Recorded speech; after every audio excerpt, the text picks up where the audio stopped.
রাজনীতিতে তারেক রহমানের নেতৃত্বে দেশের মানুষের মধ্যে নতুন আশার সঞ্চার হয়েছে বলে মন্তব্য করেছেন বিএনপি মহাসচিব মির্জা ফখরুল ইসলাম আলমগীর। দুপুরে ঠাকুরগাঁওয়ের রায়পুর ইউনিয়নের মুলানি বাজারে পথসভায় তিনি কথা বলেন।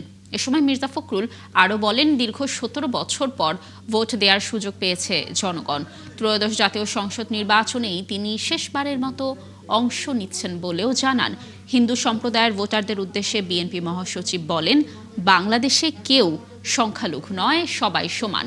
বিএনপি সবার নিরাপত্তা নিশ্চিত করবে বলেও আশ্বাস দেন মির্জা ফখরুল।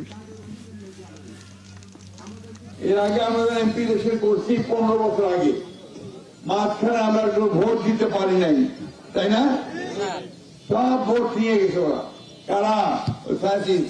হাসিনার লোকেরা, তাই না? অথবা পুলিশ অ্যাডমিনিস্ট্রেশন। এবার একটা সঠিক ভোট হবে বলে আশা করতেছি আমরা। অর্থাৎ যার ভোট সে দিতে পারবে, যাকে খুশি তাকে দিতে পারবে, তাই না?